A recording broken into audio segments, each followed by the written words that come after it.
दोस्तों, सोचिए एक ऐसा इंसान जो गुजरात के एक छोटे से गांव से आया, मिडिल क्लास बैकग्राउंड से था और जिसे किसी बड़े बिजनेस स्कूल की डिग्री नहीं मिली। फिर भी उसने एक ऐसा ब्रांड खड़ा किया जो हिंदुस्तान यूनिलीवर जैसे जायंट को हिलाने की ताकत रखता था।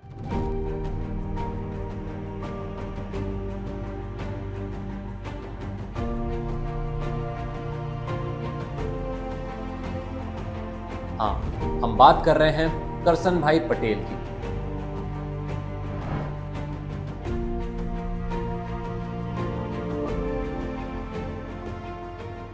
एक कॉलेज ड्रॉप आउट जिन्होंने सिर्फ अपनी सूझबूझ और मेहनत से निरमा को इंडिया का सबसे बड़ा डिटर्जेंट ब्रांड बना दिया।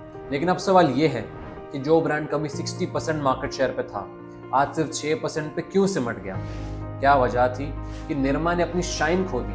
क्या कोई गलतियां हुई? और क्या ये ब्रांड कमबैक कर सकता है? चलिए देखते हैं कि एक सपने की कहानी कैसे शुरू हुई और कैसे बदल गई।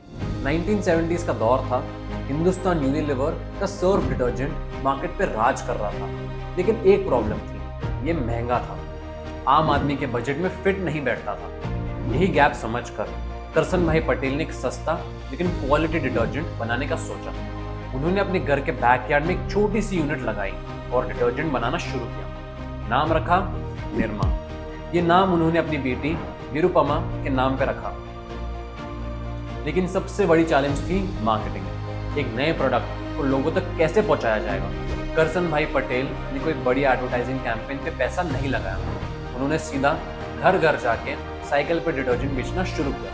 और यहाँ एक सॉलिड यूएसपी था, सिर्फ 3.5 रुपए पर किलो का डिटर्जेंट, जबकि सर्फ 13 से 15 रुपए पर किलो का बिक रहा था। मतलब क्वालिटी भी अच्छी और प्राइस भी लो। सबसे बड़ा trust factor, money back guarantee. अगर डिटर्जेंट पसंद नहीं आए, पैसे वापस। ये उस समय एक रेवोल्यूशनरी मूव था। धीरे धीरे वर्ड ऑफ माउथ से डिमांड बढ़ने लगी। लेकिन जो असली धमाका किया वो था एक जिंगल जो हर जुबान पे छा गया। एक ऐसा मार्केटिंग मास्टर स्ट्रोक जो सबको याद है। अगर आप 90s के बच्चे हैं तो आपको एक लाइन जरूर याद होगी।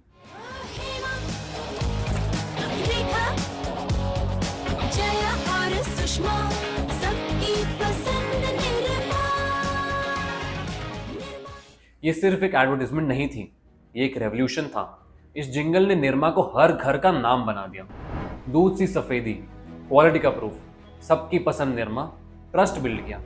हाउसवाइफ्स को टारगेट किया जो एक्चुअल डिसीजन मेकर्स थी। बस फिर क्या था? सिर्फ 10 साल में निरमा ने 60% मार्केट कैप्चर कर लिया। HUL तक हिल गया। लेकिन जैसे हर कहानी में ट्विस्ट आता है, यहाँ भी आया। 1990s के बाद मार्केट डायनामिक्स बदलने लगे। नए प्लेयर्स आए, एरियल, टाइड, घड़ी। ये सिर्फ प्राइसिंग पे नहीं, क्वालिटी और इनोवेशन पे भी फोकस कर रहे थे। अब यहीं पर निरमा से कुछ बड़ी गलतियां हो गई। प्रीमियमाइजेशन मिस कर दिया। इंडिया का इकोनॉमी ग्रो हो रहा था, लोग प्रीमियम प्रोडक्ट्स लेना चाह रहे थे। टाइड और एरियल ने प्रीमियम कैटेगरी डोमिनेट कर ली, लेकिन निरमा वही बजट फ्रेंडली मॉडल पे अटका रहा। Brand image problem. निरमा एक टाइम पे सबसे सस्ता और सबसे अच्छा था, लेकिन धीरे धीरे लोगों ने इसे सिर्फ चीप ब्रांड के रूप में देखना शुरू कर दिया। डिजिटल प्रेजेंस वीक रही। जब नए ब्रांड्स इंस्टाग्राम, फेसबुक और यूट्यूब पे एड कैंपेन्स चला रहे थे, निरमा डिजिटल मार्केटिंग में पीछे रह गया। जेन ज़ी और मिलेनियल्स के लिए ब्रांड इरेलेवेंट बन गया। और इसका इम्पैक्ट कहाँ दिखा? निरमा के लेटेस्ट FY24 रिजल्ट्स में नेट प्रॉफिट 43.11% गिर गया, 1200 करोड़ से 680 करोड़। सेल्स 15% गिर गई, 7,267 करोड़।